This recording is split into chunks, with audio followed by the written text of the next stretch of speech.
McDonald's janitor fed a starving dragon hatchling, not knowing it was the Emperor's son. Before we dive into this story, drop a quick hi in the comments and tell me where you're watching from. It really helps support the channel.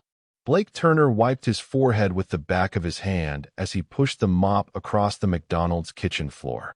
The midnight shift was always the loneliest, with only the occasional drunk customer stumbling in for a late-night burger. His McDonald's uniform shirt was stained with various condiments, badges of honor from a long night's work. The sound of clattering in the back alley caught Blake's attention. Probably raccoons again, he thought, sighing as he propped his mop against the wall. The manager had specifically told him to keep the critters away from the dumpsters. Health inspectors were particularly fussy about that sort of thing. Blake pushed open the back door, the cool night air a welcome relief from the greasy kitchen atmosphere. The security light flickered ominously, casting strange shadows across the alleyway. He approached the dumpster cautiously, wielding the broom he'd grabbed on his way out like a spear. "All right, get out of there," he called, tapping the metal side of the dumpster with the broom handle. "Come on, I don't have all night." A strange, warbling chirp answered him. Blake frowned. That wasn't a raccoon. Cautiously, he lifted the dumpster lid and peered inside. Among the discarded burger wrappers and paper bags, something moved. Something small, scaly, and definitely not a raccoon. "What the?" Blake muttered, leaning in for a closer look. Two luminous eyes stared back at him, glowing with an inner light that was decidedly unnatural. The creature was roughly the size of a house cat, with iridescent scales that shifted between deep purple and emerald green, depending on how the light hit them. A pair of stubby wings lay flat against its back, and a long, tapering tail curled around its body protectively. "Well, aren't you the weirdest lizard I've ever seen?" Blake said, reaching into the dumpster. The creature hissed, baring needle-sharp teeth, but the threatening display was somewhat undermined by the pitiful growl that emanated from its belly. Blake chuckled. "Hungry, huh? Wait here." As if the creature had anywhere else to go, he returned to the kitchen, quickly assembling a plate of burger patties that were about to be tossed out due to sitting too long under the heat lamp. When he returned to the dumpster, the strange reptile was still there, watching him with those unervingly intelligent eyes. "Here you go, little buddy," Blake said, placing the plate at the edge of the dumpster. "It's not five-star cuisine, but it'll fill your belly." The creature approached cautiously, sniffing at the meat. Then, with surprising delicacy, it began to eat, making small chirping sounds that Blake interpreted as satisfaction. "You're welcome," he said, smiling despite himself. "I'm Blake, by the way. Blake Turner, McDonald's janitor extraordinaire." The creature looked up at him, tilting its head curiously. For a moment, Blake could have sworn there was understanding in those eyes. "You know, you kind of look like a dragon," he mused. "A tiny dragon. Is that what you are? Some kind of exotic pet someone dumped?" The creature chirped again, finishing the last of the burger patties with surprising speed. "Still hungry?" Blake asked, then shrugged. "Tell you what, I'll bring you some more tomorrow night. You just stay out of trouble, okay?" As Blake walked back into the restaurant, he failed to notice the sleek, black aircraft hovering silently above the McDonald's, its stealth technology rendering it invisible to human eyes and radar alike. Inside the craft, General Nexus of the Imperial Dragon Forces glared at the monitoring screen. "Confirm visual," he demanded, his reptilian features rigid with tension. "Is it the prince?" The technician beside him nodded, adjusting the resolution on the thermal imaging display. "Biorhythm signature confirmed, sir." "That's Prince Dracos."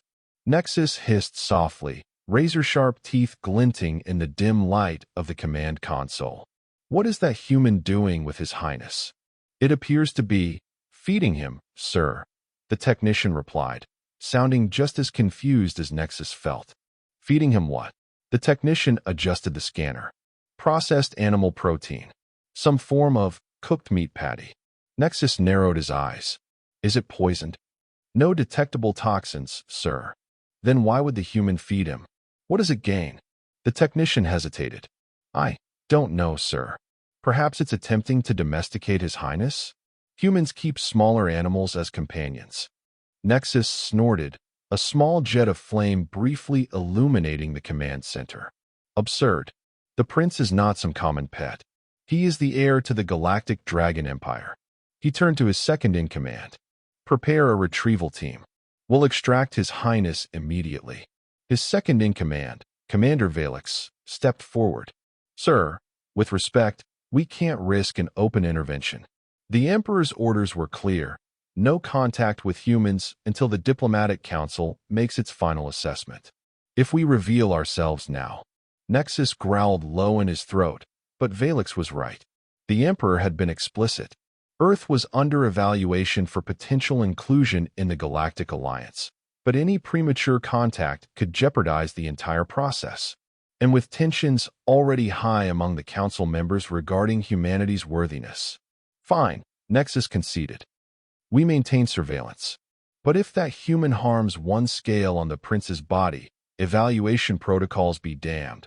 We'll reduce this entire structure to ash. Valix nodded. Understood, sir. But how did the prince even end up here? He was supposed to be safe in the diplomatic quarters on the mothership. Nexus sighed, a wisp of smoke escaping his nostrils. His Highness has always been curious about humans. Too curious. He must have escaped during the last rotation cycle and somehow made his way to the surface. He shook his head. His father will have my scales for this. Back inside the McDonald's, Blake was finishing up his shift, mind still on the strange creature in the dumpster. He'd always been a sucker for strays, much to the annoyance of his landlord, who had only reluctantly agreed to let him keep the 3 cats he'd already rescued. But this was different. That wasn't just some stray cat or dog. That was something else entirely. As Blake hung up his apron and clocked out, he made a mental note to bring some better food tomorrow. Maybe some chicken, and perhaps a small box to transport the creature in. He couldn't leave it in the dumpster indefinitely, and his apartment, small as it was, would be better than an alley. What he didn't realize was that his simple act of kindness had just placed him at the center of a galactic diplomatic incident. Over the next few days, Blake fell into a routine. Each night during his shift, he'd save the best scraps from the kitchen, chicken nuggets, burger patties, sometimes even the fancy limited-time offerings, and take them out to the creature, which he'd started calling Ember, due to the way its scales sometimes seemed to glow with an inner fire. By the 3rd night, Ember was waiting for him, chirping excitedly when Blake opened the back door. By the 5th night, the creature allowed Blake to stroke its head, making a sound that was remarkably similar to a cat's purr. And by the end of the week, Blake had fashioned a makeshift carrier from a cardboard box and was ready to take Ember home. Come on, buddy, Blake said, holding out a chicken nugget. Time to go to your new home. Ember regarded the box suspiciously, but the lure of the chicken nugget proved too strong. The creature hopped inside, and Blake quickly closed the lid, leaving it open just enough for air. Trust me, you'll like my place better than a dumpster, Blake assured the box as he walked to his car. It's not the Ritz, but it's clean, and there's a heater. You look like you might appreciate that, being a reptile and all. In the Imperial surveillance craft, alarm sirens blared. Sir, the human is moving the prince, the technician reported, panic evident in his voice. Nexus leapt from his command chair, tail lashing dangerously. Where? To what purpose? Unknown, sir. He's placed His Highness in some sort of container and is transporting him in a primitive combustion engine vehicle. Track them, Nexus ordered. Do not lose visual contact.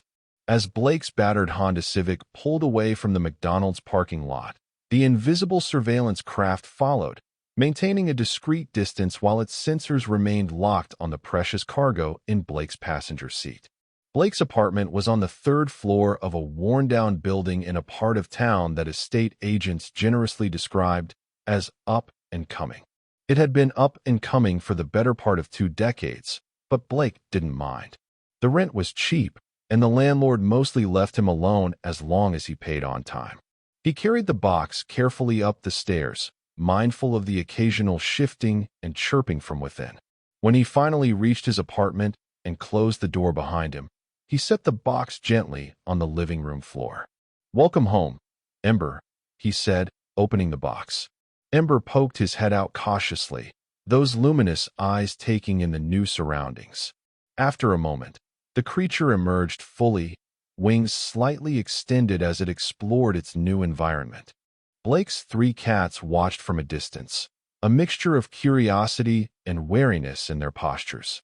The largest, an orange tabby named Rusty, hissed softly, but made no move to approach the newcomer. "Be nice, guys," Blake admonished. Ember's had a rough time. Ember chirped at the sound of his name, then continued his exploration, sniffing at the furniture and occasionally pawing at interesting objects. When he reached the bookshelf, he seemed particularly fascinated by Blake's small collection of fantasy novels, many featuring dragons on their covers. "Yeah, you see that?" Blake chuckled. "You're not the first dragon I've met.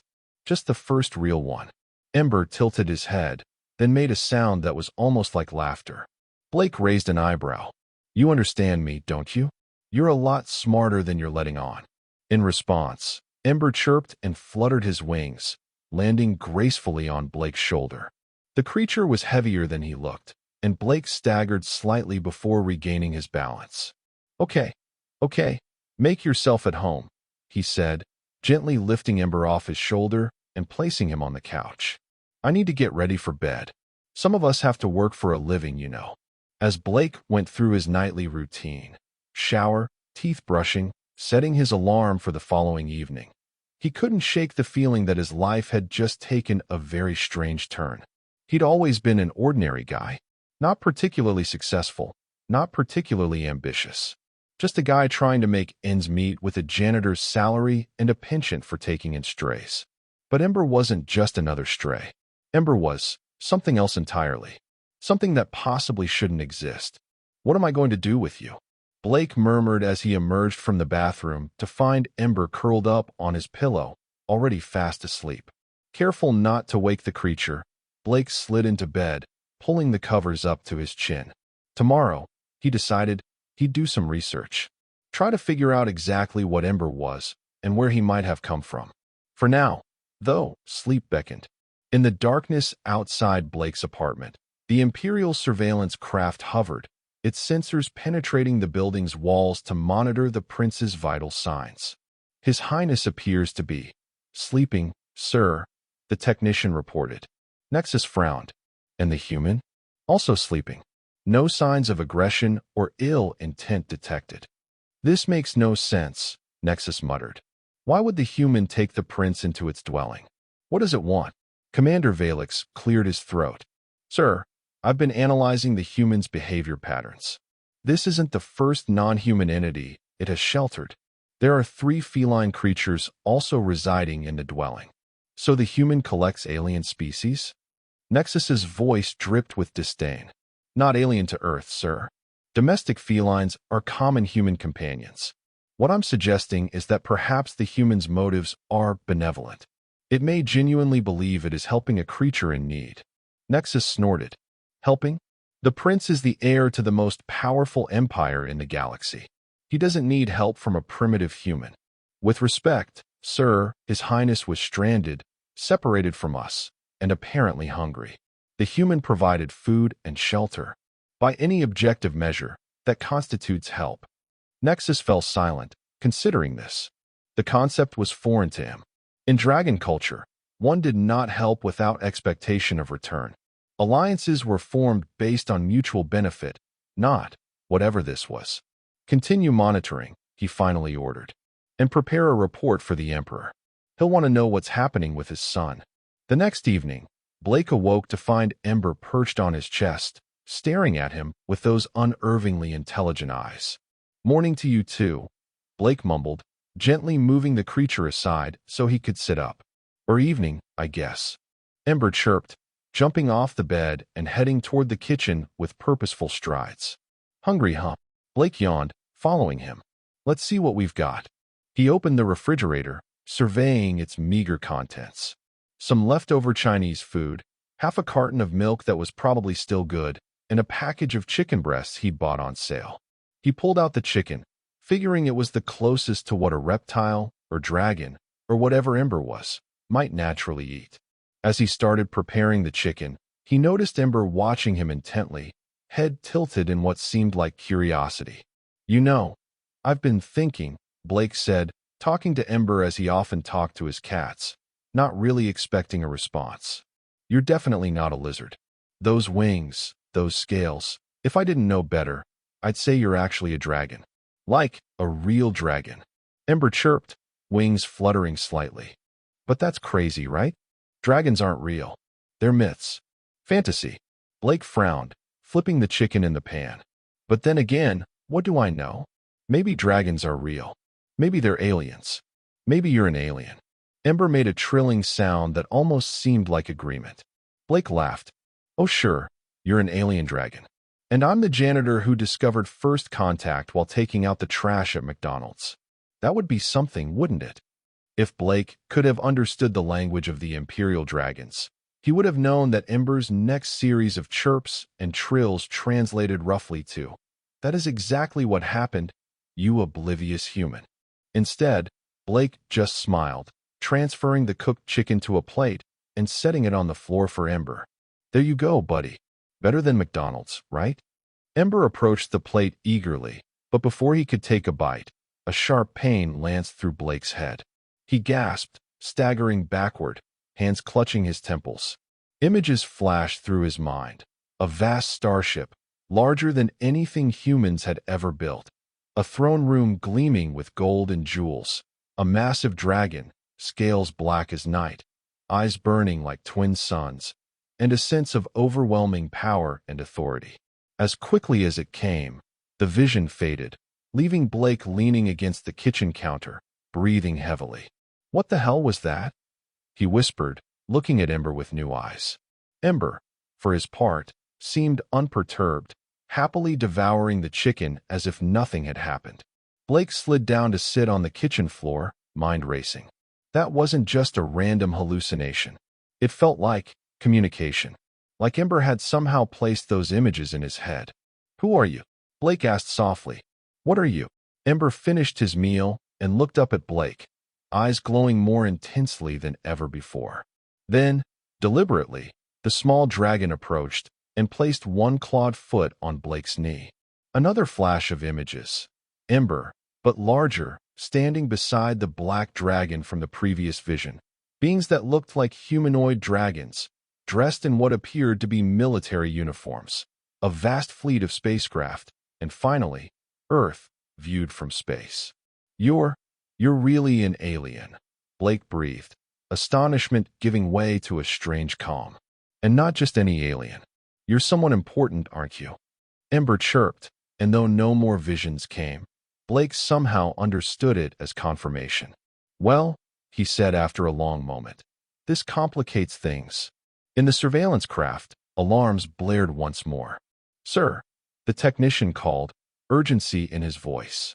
"We've detected a telepathic transmission from His Highness to the human." Nexus nearly knocked over his command chair in his haste to reach the monitoring station. "What?" The prince initiated contact. "Yes, sir. Basic imagistic communication." "What did he reveal?" Nexus demanded, dread pooling in his stomach. If the prince had revealed sensitive information about the Empire to a human, the technician hesitated. "It's difficult to interpret precisely, sir. But it appears His Highness conveyed his royal status and possibly some information about our species." Nexus closed his eyes, exhaling a small jet of flame in frustration. "This is a diplomatic nightmare. The Council will have all our scales." He turned to Commander Valix.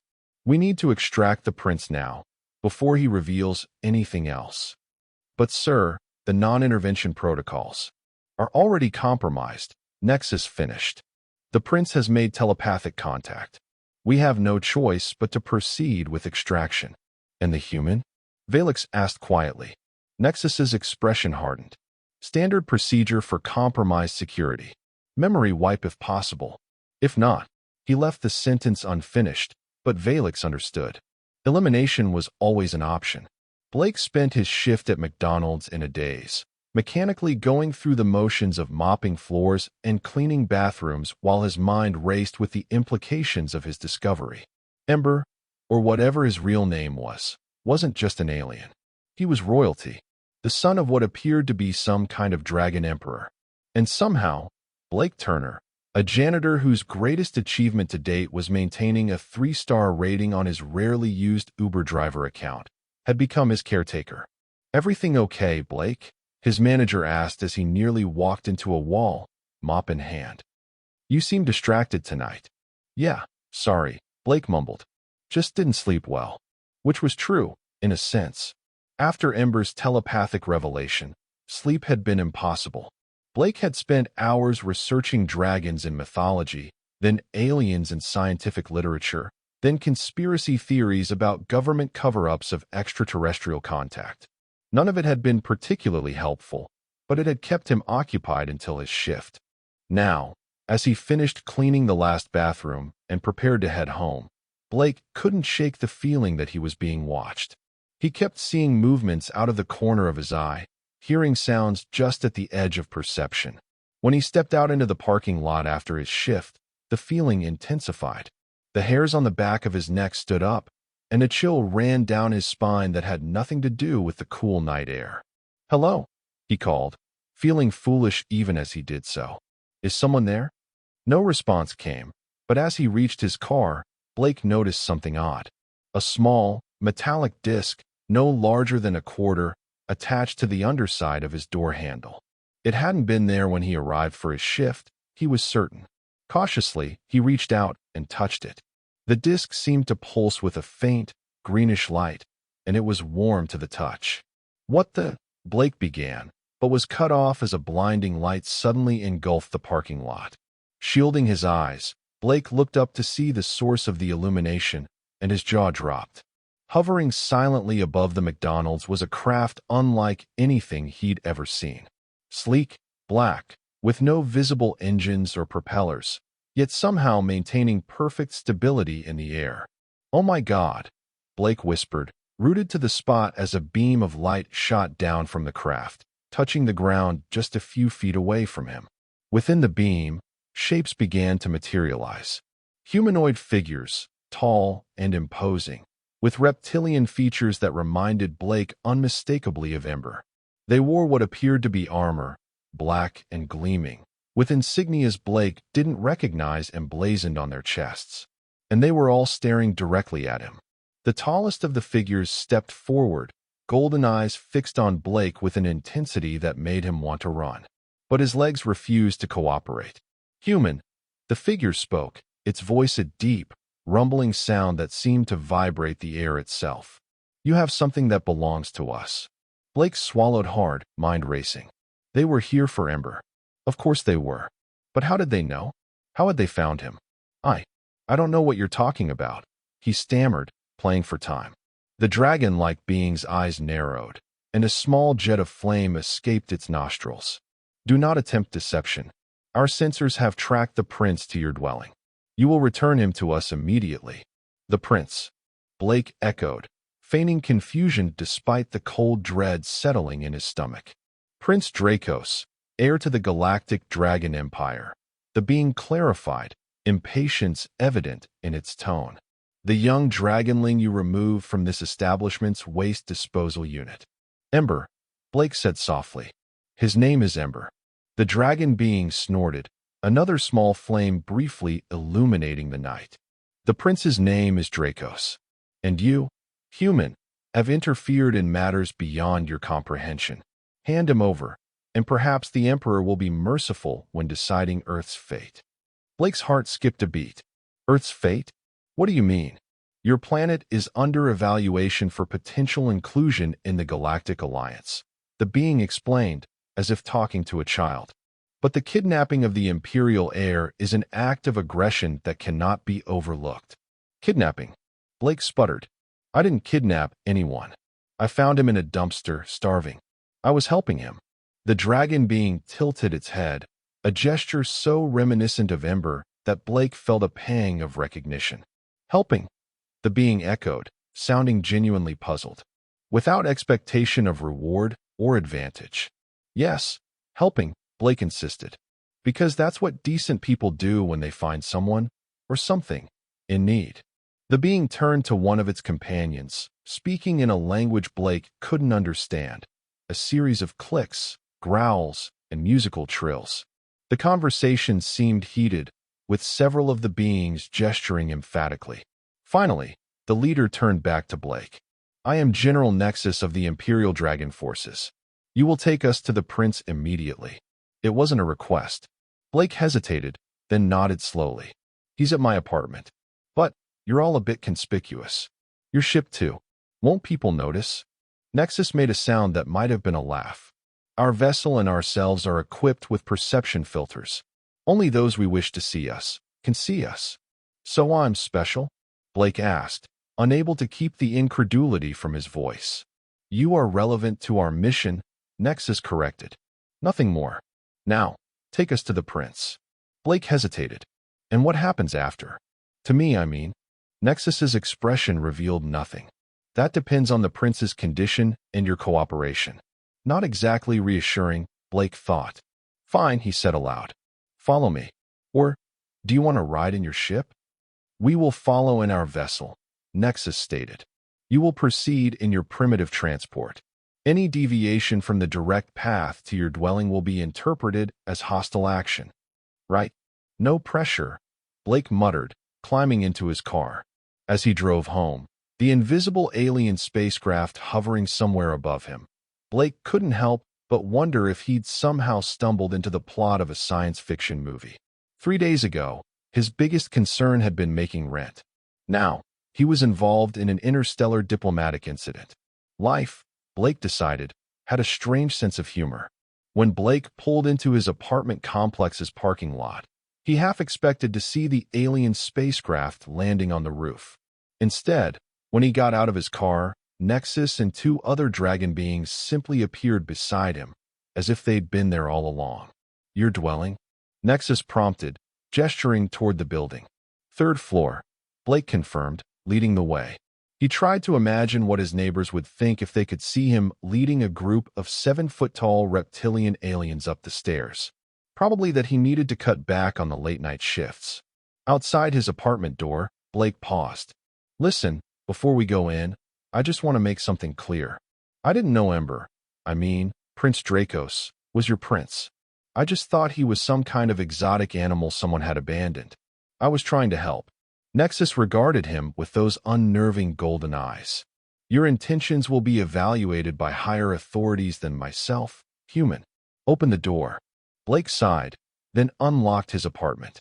As soon as the door swung open, a blur of iridescent scales shot across the room, leaping into the air and chirping excitedly. Prince Dracos flew directly to Nexus, hovering before the general's face and trilling rapidly in that strange language Blake couldn't understand.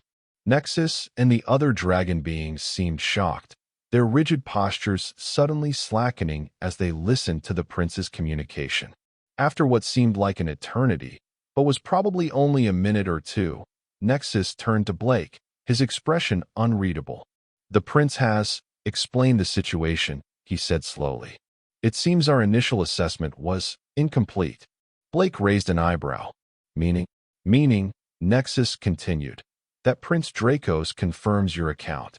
He escaped our ship of his own volition, became stranded, and you provided assistance without knowledge of his identity." Nexus paused, seeming to struggle with his next words. "The prince also insists that you have treated him with kindness."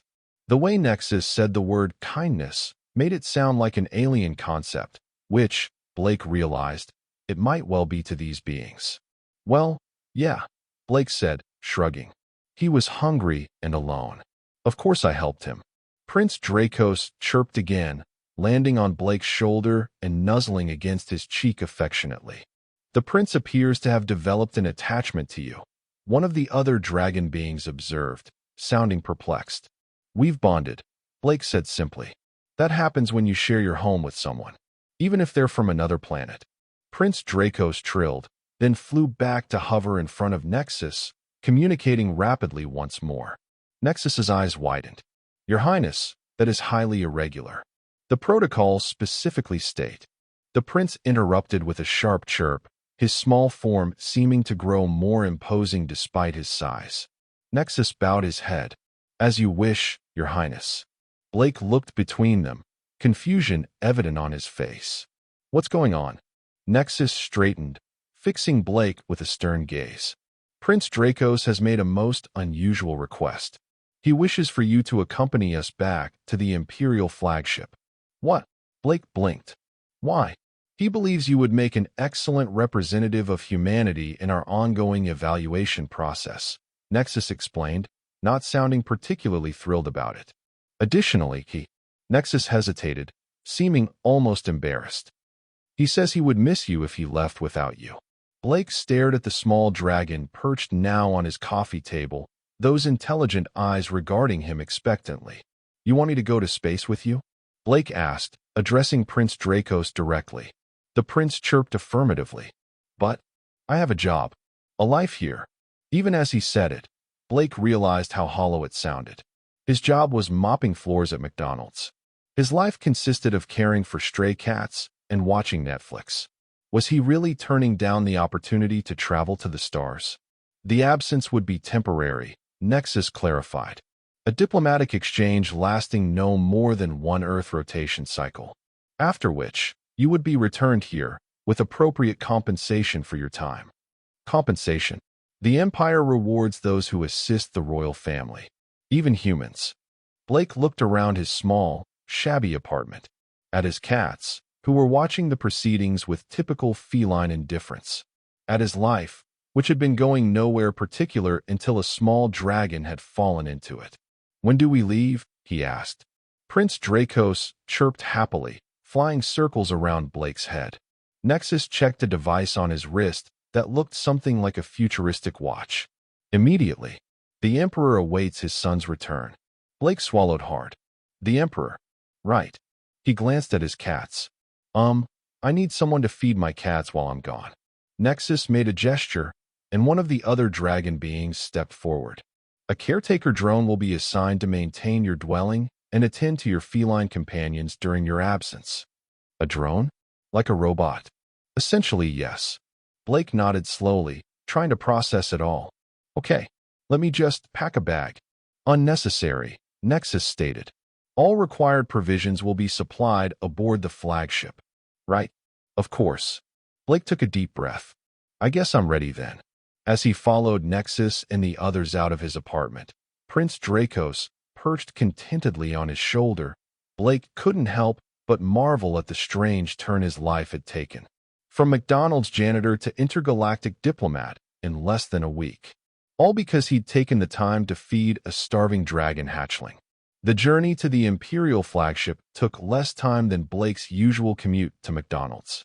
One moment, they were standing in the parking lot of his apartment complex. The next, they were enveloped in a beam of light. And then Blake found himself in a vast hangar bay that defied human architecture. Whoa, he breathed, turning in a slow circle to take it all in. The ceiling arched hundreds of feet above them, glittering with lights that seemed to float in midair. The walls pulsed with energy, lines of blue and gold flowing like rivers through metallic surfaces. And everywhere Blake looked, there were dragons, some in humanoid form like Nexus, others in full dragon form, ranging from the size of horses to creatures so massive they could have swallowed Blake's entire apartment building. Welcome to the Imperial flagship Eternal Flame, Nexus announced, not bothering to hide the pride in his voice. The mightiest vessel in the Dragon Empire's fleet. Prince Dracos chirped excitedly from Blake's shoulder, tiny wings fluttering with what seemed like pride. It's incredible, Blake admitted, genuinely awestruck. How long has it been orbiting Earth? This vessel arrived in your solar system approximately 3 of your Earth months ago, Nexus explained. Part of the evaluation process for potential inclusion in the Galactic Alliance. And how's that evaluation going? Blake couldn't help but ask. Nexus's expression darkened slightly. That is not for me to say. The Diplomatic Council makes such determinations. He gestured toward a corridor leading from the hangar. This way. The Emperor awaits. Blake swallowed hard, suddenly very aware that he was about to meet the ruler of an interstellar empire while wearing his McDonald's uniform, complete with grease stains and a small tear in the left sleeve. Maybe I should have changed clothes after all, he muttered. Prince Dracos trilled softly, head-butting Blake's cheek in what seemed like reassurance. The Emperor cares little for human fashion, Nexus stated flatly. Your appearance is irrelevant. Your actions regarding the prince are what matter. That wasn't exactly comforting. As they traversed the corridors of the eternal flame, Blake felt increasingly out of place. Everything was built on a scale that made him feel like a child, from the towering doorways to the massive pieces of furniture they occasionally passed. The few dragon beings they encountered stared at him with mixtures of curiosity, disdain, and in some cases, what appeared to be thinly veiled hostility. Not popular with the locals, am I? Blake remarked after a particularly venomous glare from a dragon being wearing what looked like elaborate ceremonial armor.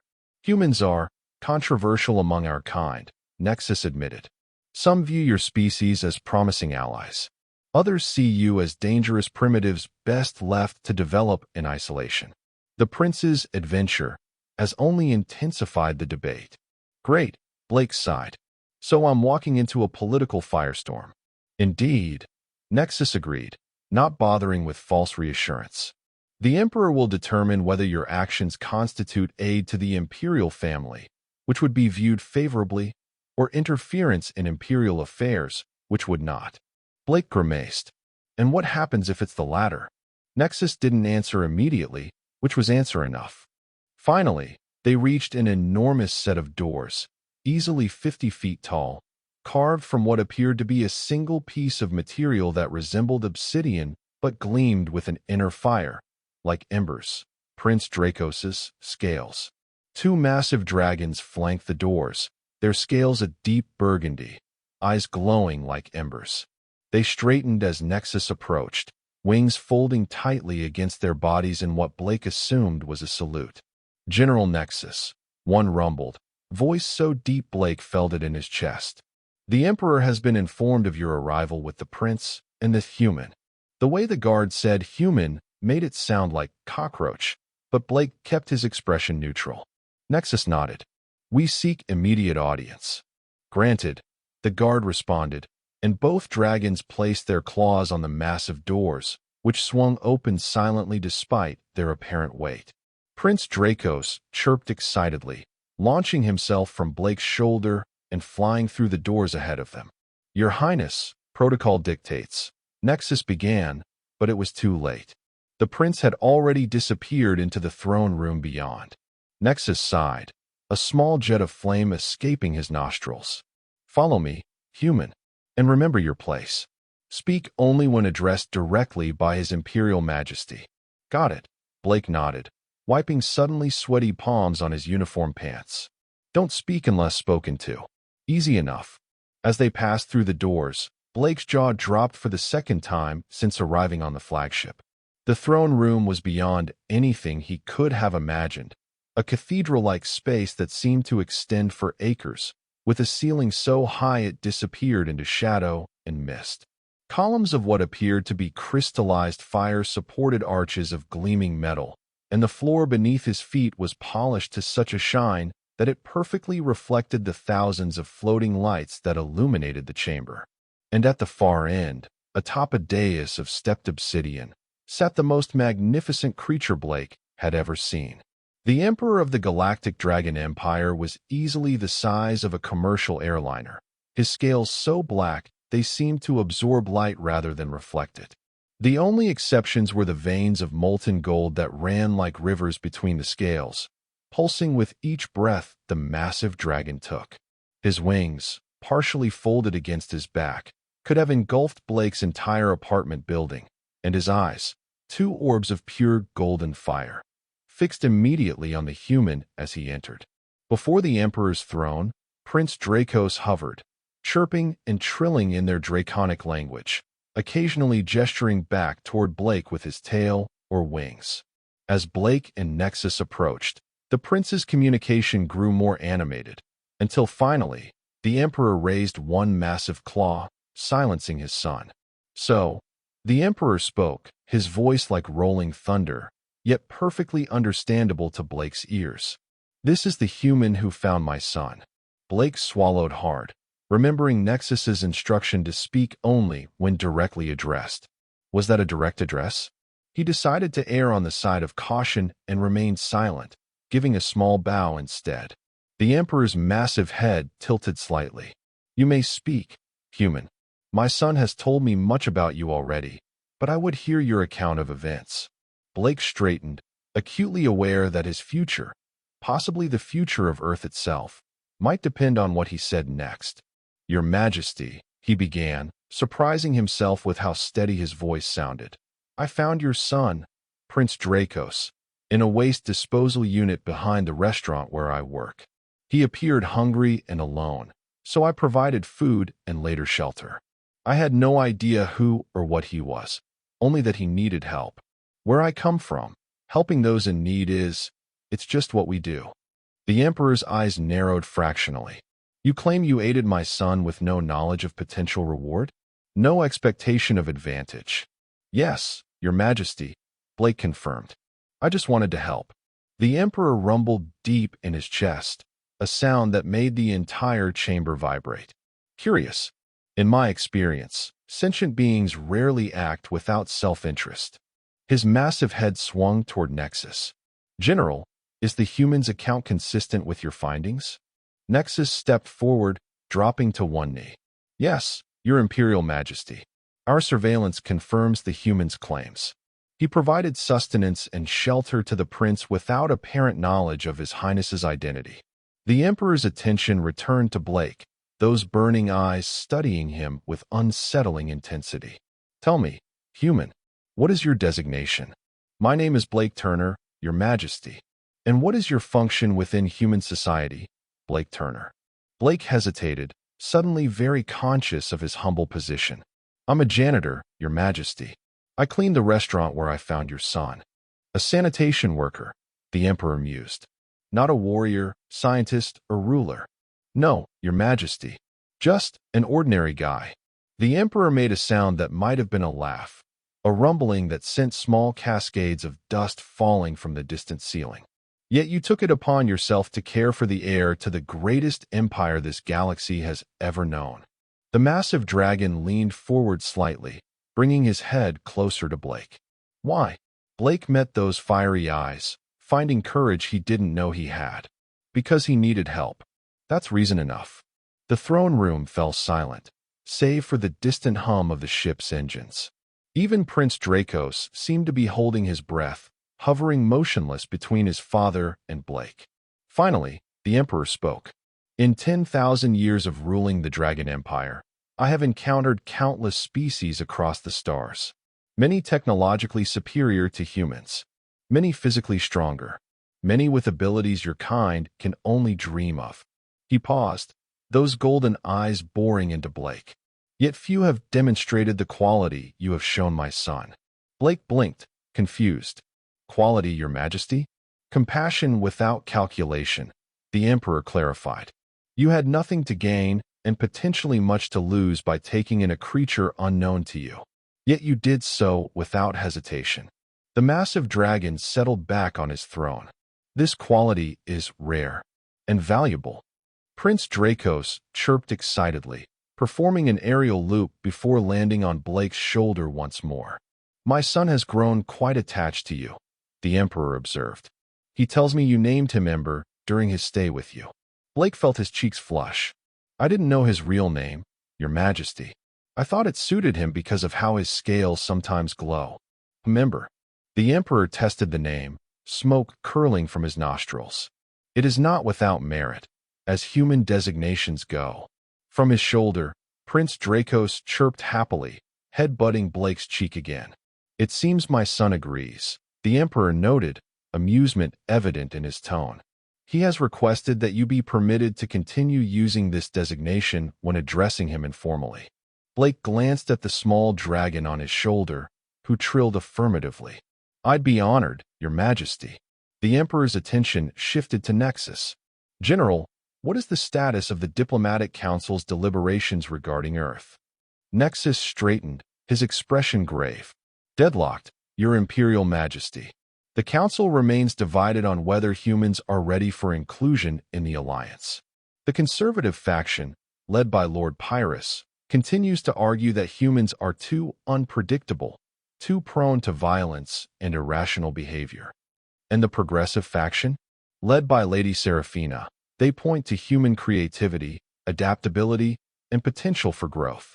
They believe humans would make valuable allies, given proper guidance. The Emperor rumbled thoughtfully. And what does Lord Pyrrhus say of my son's adventure among humans? Nexus hesitated. He suggests it was a calculated plot by human intelligence services to gain leverage over the Empire. Blake couldn't help himself. What? That's ridiculous. I'm a janitor, not a spy. The Emperor's eyes swiveled back to Blake, and he realized he'd spoken out of turn. Sorry, Your Majesty. I didn't mean to interrupt. To Blake's surprise, the Emperor made that rumbling laugh sound again. Your indignation speaks to your honesty, Blake Turner. Fear not. I do not share Lord Pyrrhus's paranoia regarding your species. The massive dragon shifted on his throne. However, the Council's approval is required for Earth's inclusion in the Alliance, and Lord Pyrrhus holds significant influence. Prince Dracos suddenly launched from Blake's shoulder, flying up to hover directly before his father's massive face. The small dragon trilled and chirped rapidly, occasionally gesturing back toward Blake. The Emperor listened intently, occasionally rumbling in response. Finally, Prince Dracos settled on the arm of his father's throne, looking quite pleased with himself. My son has made an interesting proposal, the Emperor announced. He suggests that you, Blake Turner, should address the Diplomatic Council directly. Share your perspective as an ordinary human who has demonstrated the qualities we value in potential allies. Blake's eyes widened. Me? Address an alien council? Your Majesty, I'm not a diplomat or a politician.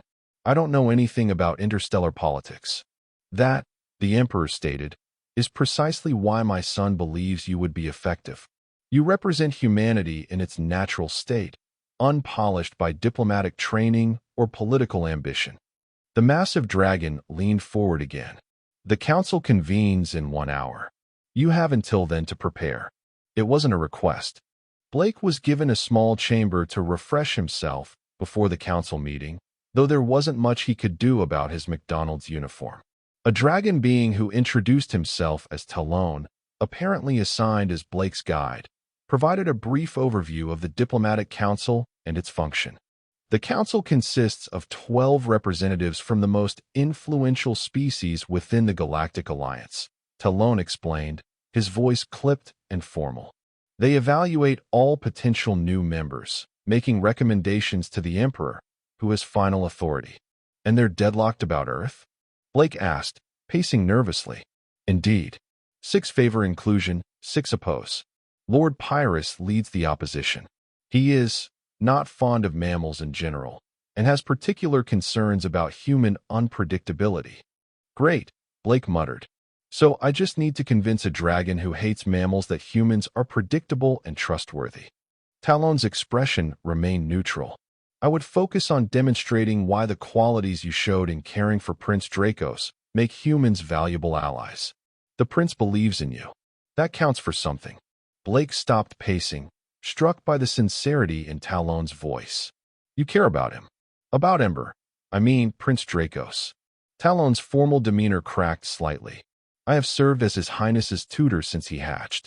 He is special, not just because of his royal blood, but because of his nature.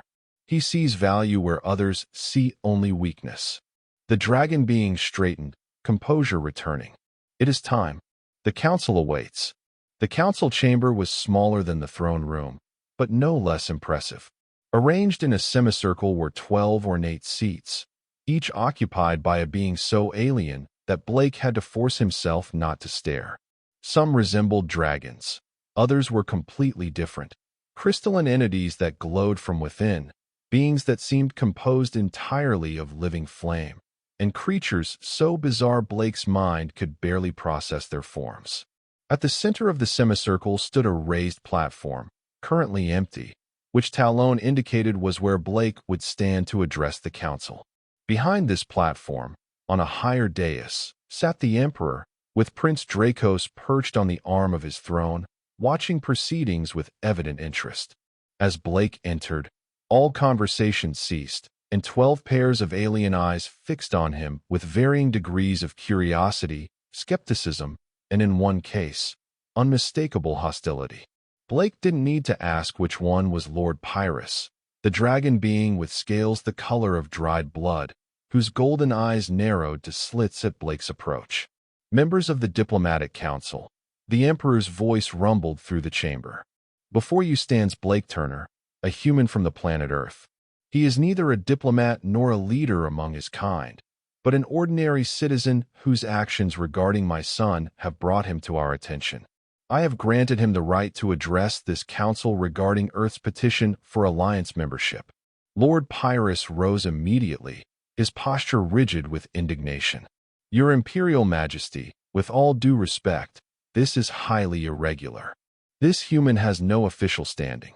He cannot speak for his species or his government. He speaks by my authority, Lord Pyrrhus, the Emperor replied, a dangerous edge to his voice. Unless you wish to challenge that authority? Lord Pyrrhus bowed stiffly. Of course not, Your Majesty. I merely express concern about the precedent this sets. Your concern is noted, the Emperor said dismissively. Blake Turner, you may address the council. Blake took a deep breath and stepped onto the platform. He had spent the past hour trying to think of some grand, diplomatic speech, but in the end, he'd realized Talon was right. His value was in his ordinariness, in representing humanity as it truly was, not as it might present itself in formal diplomatic channels. Members of the council, he began, his voice steadier than he felt. I'm not going to pretend to be something I'm not. As the Emperor said, I'm not a diplomat or a leader. Until a week ago, my biggest concern was making rent on my apartment. I clean floors and take out trash at a fast food restaurant. I'm about as ordinary as humans get. He paused, glancing up at Prince Dracos, who chirped encouragingly. When I found Prince Dracos, or Ember, as I called him, I didn't know he was royalty. I didn't know he was an alien. I just saw a small creature that was hungry and alone, and I couldn't walk away. Not because I thought I'd get something out of it, but because it was the right thing to do. Lord Pyrrhus snorted, a small jet of flame briefly illuminating his section of the chamber. A touching anecdote, but hardly representative of your species' typical behavior. Humans have a well-documented history of violence, xenophobia, and environmental destruction. Blake nodded slowly. You're not wrong. Humans have done terrible things throughout our history. We've fought wars, destroyed habitats, hurt each other in countless ways. He looked directly at Lord Pyrrhus. But that's not the whole story. For every act of cruelty in our history, there are thousands of small kindnesses that never make it into the history books. People helping strangers, protecting the vulnerable, choosing compassion over advantage. He turned, addressing the entire council now. I don't know what criteria you use to judge whether a species is ready to join your alliance. Maybe you look at our technology, which I'm guessing is pretty primitive compared to yours. Maybe you look at our governments, which, yeah, are far from perfect. Maybe you look at our history, which is messy and violent and sometimes shameful. Blake straightened, finding confidence in the simple truth of what he was saying. But if you're looking for a species that understands the value of compassion, of helping those who need it regardless of what you get in return, then humans are ready. We may not be the strongest or the smartest, but we know how to care. We know how to help. And from what I've seen of the galaxy so far, that's a quality worth having in your alliance. The chamber fell silent. Even Lord Pyrrhus seemed momentarily at a loss for words. Blake glanced up at Prince Dracos, who was practically vibrating with excitement on his perch. Finally, a being composed of what appeared to be living crystal rose from her seat. When she spoke, her voice chimed like bells. I am Lady Seraphina, Human Blake. Your words echo what I have long argued regarding your species. Beneath your technological limitations and political divisions lies a capacity for empathy that is remarkable. She turned to her fellow council members. The human speaks truth. His actions regarding the prince were not calculated, but instinctive. This quality of spontaneous compassion is precisely what gives humans their unique value.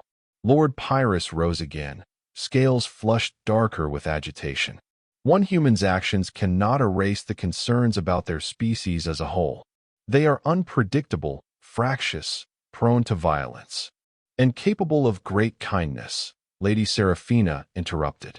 As this human has demonstrated. A single example, Lord Pyrrhus began, is sometimes all we need.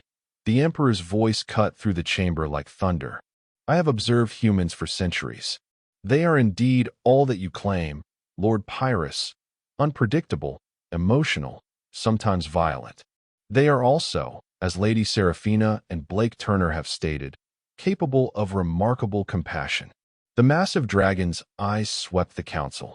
The alliance was not formed only of species that think and act as we do. Its strength lies in diversity, of thought, of ability, of perspective. Prince Dracos chirped and trilled, flying down from his perch to land on Blake's shoulder once more. The message couldn't have been clearer. My son, the Emperor continued, who will one day rule after me, has made his position clear. He believes humans, with all their flaws and virtues, belong in the alliance. His experience with Blake Turner has convinced him of this. The Emperor's burning gaze fixed on Lord Pyrrhus. I am inclined to agree with my son. Lord Pyrrhus bowed stiffly. Your Majesty, I have served the Empire faithfully for centuries. My concerns come not from prejudice, but from caution. Caution is valued, old friend, the Emperor acknowledged. But so is growth. The alliance must evolve, or it will stagnate. The massive dragon straightened on his throne. I call for a vote. Those in favor of recommending Earth for provisional alliance membership, signify. Lady Seraphina's crystalline hand rose immediately, followed by 5 others. Lord Pyrrhus and his 5 allies kept their appendages firmly down. A tie, Lord Pyrrhus noted, satisfaction evident in his voice. The status quo remains. Not quite, the Emperor rumbled. In cases of deadlock, Alliance Charter grants the Emperor casting vote. His burning eyes met Blake's. I vote in favor. Earth will be offered provisional membership in the Galactic Alliance, effective immediately. Prince Dracos chirped joyously, performing an aerial loop around Blake's head before settling back on his shoulder. Blake stood stunned, the full implications of what had just happened slowly sinking in. Thank you, Your Majesty, he finally managed, bowing deeply. Earth won't let you down. See that it doesn't, Lord Pyrrhus muttered, rising from his seat. The probationary period is still in effect. One wrong move, and this decision can be reversed. As the council members filed out, some nodding respectfully to Blake, others ignoring him entirely, Blake turned to Prince Dracos. Did that just happen? Did I just help get Earth into some kind of galactic United Nations? Prince Dracos chirped affirmatively, looking immensely pleased with himself. Blake Turner. The Emperor's voice drew his attention back to the throne. Approach. Blake moved forward, Prince Dracos still perched on his shoulder. You have served the imperial family well, the Emperor stated. Such service merits reward. What would you ask of me? Blake blinked, caught off guard. I don't need a reward, Your Majesty. I was just helping him, Prince Dracos. The Emperor made that rumbling laugh sound again. Your response confirms my judgment. Nevertheless, service to the crown must be acknowledged. The massive dragon leaned forward. I offer you a position, Blake Turner. Earth will need a liaison to the Alliance, someone who understands both human and galactic perspectives, someone who has demonstrated the best qualities of humanity. Blake's jaw dropped. Me? But I'm just a janitor. You are the human who cared for my son without expectation of reward, the Emperor corrected. The human who helped secure Earth's place in the Alliance. The human my son trusts. The great dragon's eyes gleamed. Unless you prefer to return to cleaning your McDonald's? Prince Dracos chirped insistently in Blake's ear, headbutting his cheek. I think he's telling me to say yes, Blake chuckled. My son has always had good judgment, the Emperor observed. Do you accept? Blake thought about his life back on Earth. His tiny apartment. His dead-end job. His loneliness, alleviated only by the company of stray cats, and, briefly, one alien prince. Then he thought about the stars, the countless worlds he might see, the difference he might make. "Yes," he said firmly. "I accept, Your Majesty." The Emperor nodded, satisfaction evident in his posture. "It is settled, then. You will return to Earth to put your affairs in order, then report to the diplomatic compound we will establish in your region. Prince Dracos will accompany you as your—" "What is the human term?" "Roommate." Blake laughed, the absurdity of it all finally hitting him. "Roommate." "Yes, Your Majesty." Prince Dracos chirped happily, rubbing his head against Blake's cheek. "One condition, though," Blake added, surprising himself with his boldness. "My cats come with us. All three of them." The Emperor's eyes narrowed fractionally. Then he made that rumbling laugh sound once more. "The feline companions the prince has told me of? Very well. They too shall have a place in the diplomatic compound." Prince Dracos trilled excitedly, performing another aerial loop around Blake's head. "I believe my son approves," the Emperor observed dryly. 3 days later, Blake stood in his apartment one last time, surveying the few possessions he was taking with him. His cats were already at the newly established diplomatic compound, a sprawling facility that had seemingly appeared overnight on what had previously been an empty lot outside the city.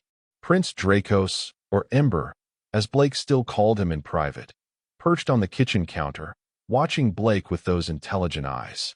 "Ready for our new adventure?" Blake asked, closing his suitcase. Ember chirped affirmatively, wings fluttering with excitement. Blake smiled, shaking his head in wonder at how drastically his life had changed.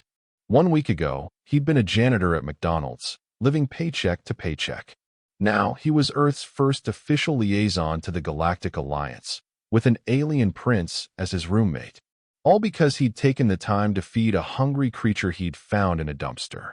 "You know," Blake said, as Ember flew over to perch on his shoulder, "I never did put in my official notice at McDonald's. My manager is going to be pretty confused when I don't show up for my shift tonight." Ember made a trilling sound that was unmistakably laughter.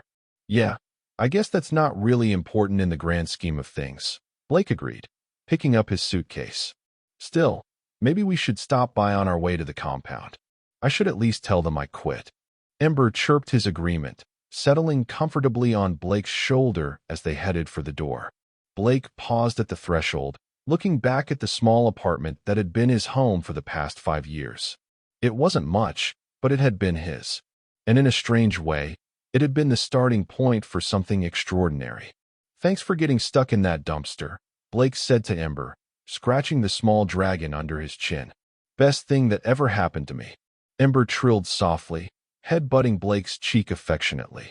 Together, the McDonald's janitor and the alien prince stepped out into the sunlight, heading toward a future neither of them could have imagined just 1 week ago. A future where compassion had built a bridge between worlds, and where the simple act of feeding a hungry creature had changed the course of human history. As Blake's car pulled away from the apartment complex for the last time, the cloaked Imperial surveillance craft that had been monitoring them disengaged its stealth field briefly, sun glinting off its sleek black hull before it vanished into the blue Earth sky. On board, General Nexus watched Blake's car grow smaller on the monitor. "Transmit final report to Imperial Command," he ordered. "Operation Dragonfall complete. Earth's integration proceeding as planned." His second-in-command nodded. "And the human?" Nexus's expression softened, just slightly. "Blake Turner has proven himself worthy of the honor bestowed upon him. I believe he will serve the Alliance well." He paused, then added something he never thought he'd say about a human. "He has a good heart." In the car below, unaware of the craft tracking their journey, Blake glanced at Ember, who was watching the scenery flash by with evident delight. "So," Blake said casually, "when were you planning to tell me you can transform into a humanoid form like the other dragons?" Ember's head whipped around, eyes wide with surprise. Blake laughed. "Your father mentioned it when we were saying goodbye. Said something about you being old enough to begin practicing your transformations." He raised an eyebrow. "Were you just pretending to be a helpless hatchling this whole time?" Ember chirped innocently, but there was a mischievous glint in his eye that told Blake everything he needed to know. You little con artist, Blake chuckled, shaking his head. You could have just asked for help, you know.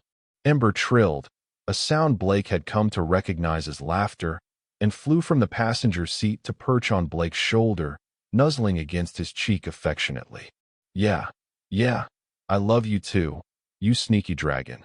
Blake smiled, turning the car toward the McDonald's where it had all begun. But you're buying lunch from now on. I know your family's loaded.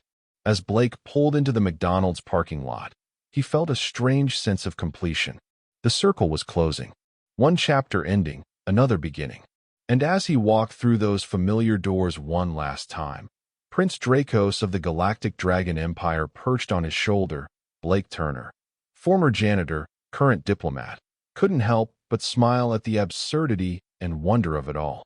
Life, he decided, had a much better sense of humor than he'd ever given it credit for. And that was the end of the story. If you listened all the way to here, don't forget to leave feedback about what you thought of the story in the comments, whether positive or negative. Your feedback helps us improve. Also, leave your like and subscribe to the channel for more stories like this one. And I'll leave here on the screen another video that I'm sure you'll like. Big hug, and see you in the next story.